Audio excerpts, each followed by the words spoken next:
it's been said that 70% of communications are somehow filtered or changed from the original. So communication is an important part of interpersonal relationships. It's a very important part of dealing with conflicts as well. Do you remember that game in grade school that you played called telephone, where the teacher would whisper into the first student's ear a little phrase, and then it would go around the room, and then the last student at the end would say what was originally said, and it didn't sound anything like the original message? Well, that was funny, and everybody giggled and laughed. But it's serious when it happens in the workplace. It's serious when it happens when we're adults, and we have to communicate with each other. Only about, it's been said, 7% of the communication is in words. 35% is tone of voice, and the rest, if it's 55%, is body language. So most of our communication is nonverbal, yet we rely on instruments like email, which is perhaps one reason why somebody invented emoticons, so that we can express an emotion or a feeling or a tone of voice when we send a message. Over 70%, I think 73% more or less, of employees in this country are not engaged in their work. They're either actively disengaged or they somewhat don't care. So much that we've created a word for this. It's called Presenteeism, which means that somebody comes to work and they bring their body, but not their hearts and minds. They don't bring their creativity. They don't bring their engagement. They don't bring loyalty because they don't have it. It's been stripped out of them. 80% of employees who are dissatisfied with their direct manager are disengaged. I'm not sure, I think it's about 30% of those would like to send their manager to a psychiatrist. And that means, to me, that there's not a healthy relationship going on. There is not communication that's productive. 78% of US workers have expressed that being recognized for their work is a necessary part of motivation. Recognition is really simple if it's just a attaboy or attagirl or job well done, thank you very much. But we withhold that, and for some people it's painful. There are three essential elements of a healthy relationship. One is communication, which involves listening. Recognition is the other, and trust is the third. Without those essential elements of a healthy relationship, the relationship will suffer. This is in a marriage, as well as it is at a workplace with colleagues and co-workers. 82% of people said they would actually work harder if they felt that they were recognized more. All right, is it possible to deal with conflicts positively by avoiding them? What do you think? True or false? Probably not. Why? Because conflicts don't go away. They sometimes can take on a life of their own. They get out of hand. They're not being managed. We can either avoid, force, accommodate, compromise, or collaborate. These are the ways we can handle or deal with conflict. Most of those are either lose-lose or win-lose propositions, except for collaboration, which is probably the only win-win outcome in managing or handling conflict. In 1991, with a small grant from the Federal Executive Association, the Federal Bar Association, I think it was $4,000, and the endorsement of the local Federal Executive Association here in Louisville, we did an experiment. We organized a mediation class. It was 3 days, which was not enough, but at the time, that's all we could afford. I handpicked 40 people from all the federal agencies because at the time I worked for the Department of Veterans Affairs as their district counsel. I stumbled on this thing called mediation, and as an attorney, you say, well, what's that? It's not litigation, it's not going to court, it's what? Sitting at a table and trying to negotiate some outcome with a third party neutral? Well, I tried it and I liked it because it worked so well. I liked it so much that I wanted to continue to study it.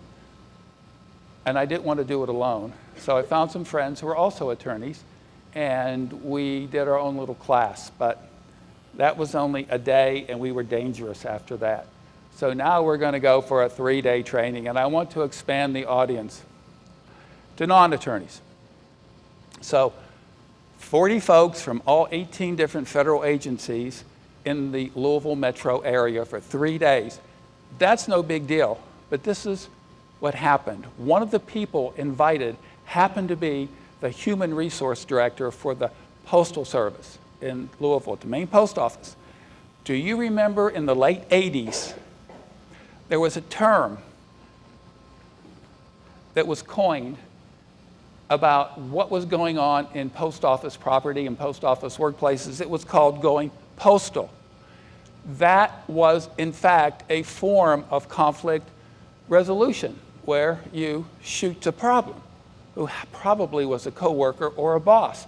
Very ineffective, but it was happening so often around the country that a term was coined to describe it. Well, because our training was in '91 and because the HR director for the local post office saw perhaps the benefits of mediation, she asked if I would mediate some of her cases, and I said, sure, I'd love to. So I did, I think, 15 more or less. First time in the country that the post office was mediating. These were discrimination claims, EEO claims, not grievances. Grievances or violation of the collective bargaining agreement had to go to arbitration. Problem with that was, by the time there were 100,000 of these claims around the country, you're talking about a workforce of about 800,000 people.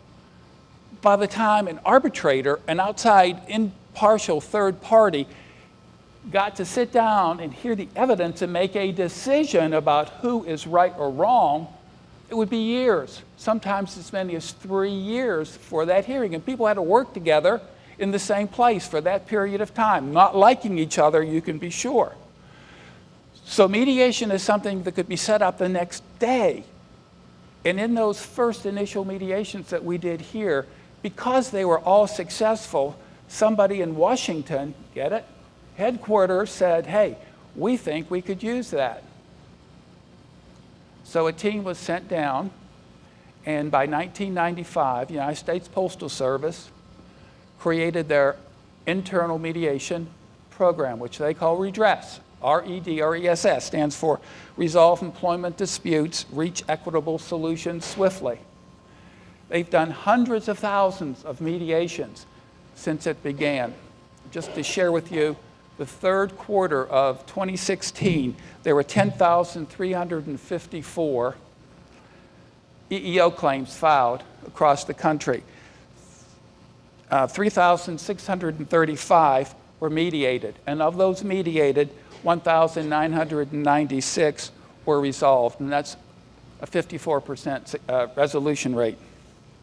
So it's usually higher than that. I can tell you that the satisfaction rate that the employees and the managers have from the mediation process is in the low 90s.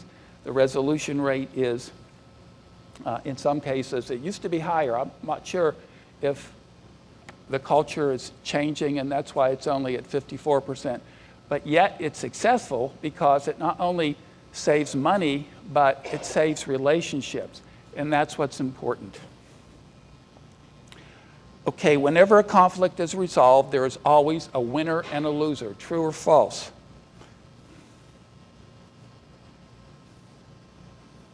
No, I think there could be 2 losers, or there could be 2 winners. Remember, collaboration? Collaboration is different from compromise. Compromise is meeting somebody part way just to get it done. It could be a settlement. Collaboration is understanding why it's important to the other person. What are that person's needs, interests, wants? Wants and needs are different. If you think of an iceberg, and the tip of the iceberg is what's above the water, what you can see, you know very well that what's below the water is so much more. That's where the motivations are. That's where the interests are. And that's where in any relationship, if you're having a negotiation or if you're having a conversation, you need to be concerned about what's below the water, what isn't being shown. Just like in communication, what isn't being said. That's not easy to do. We're not taught to listen. Only 2% of the American population is ever given any kind of formal training in listening skills. In school, we were taught reading and writing. Yet, when you get out of school, it's just the opposite. What we do mostly is listen. About 6 hours of a student's day is spent in listening. And if you add music and internet and television or radio, it's almost 12 hours a day. We listen at different styles for different reasons at different times. We don't have to have deep listening always, but when we need it, we have to have the ability to reach down inside ourselves and listen empathetically. There's a big difference between listening to respond and listening to understand. Most people handle conflicts in a productive way. How do you handle conflicts? I don't know that most people do. I think conflicts are something that most of us avoid. Or if we're in a position, we force a resolution. A lot of people accommodate different styles. I mean, different reactions for different reasons, of course. But if you have one dominant style, then you need to consider a more varied repertoire. Because if you accommodate most of the time, then you're going to become a carpet and people are going to walk on you. If you force a resolution, you could alienate folks and your relationships could suffer. Mediation is the logical extension of negotiation, and negotiation is something that I think should be taught more often. Some tips for negotiation, and you do it every day, is not to react, not to argue, to help reframe. If somebody says something and has harsh terms or words to it, you might want to restructure that language and make it a little softer. I think that it's important to build a bridge because you're both going to walk across that if there's going to be an understanding, and also to educate. Oftentimes, it's just lack of information that that causes conflicts to arise. You know, anybody can become angry. That's easy. But to be angry with the right person, at the right time, in the right way, and for the right reasons, that's not so angry. I mean, that's not so easy. And that's why it's important that we have negotiation skills. This is, if you want to look at this, this is the Chinese character for the verb to listen. And it says eyes, ears, heart, and undivided attention.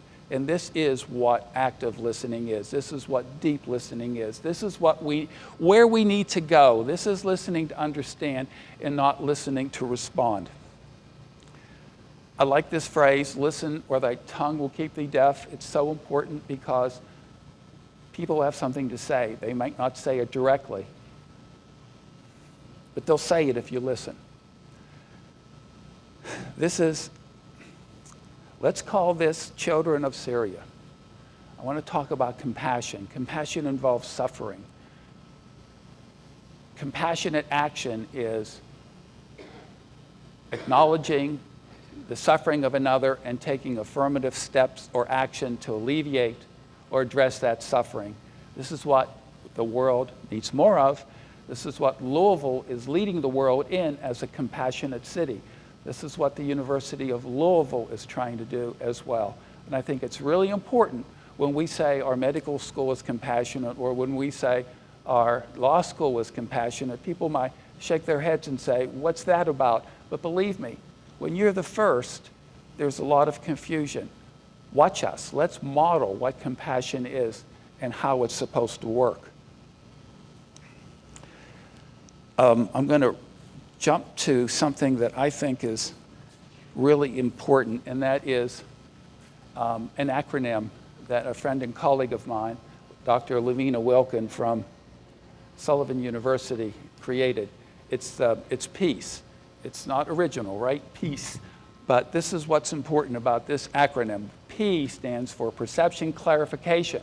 Ask questions. The E is empathetic listening, deep listening, eyes, ears, heart, undivided attention. The A is appreciating diversity. Diversity isn't the color of our skin. Diversity is our birth order. Diversity is where we've been, what we've done. It's our experiences. The C is collaborative problem solving. Very important. And the E is emotional intelligence, something that we need to study more of as well, because we all know the golden rule. Do unto others as you would have done unto you, right? It's worked.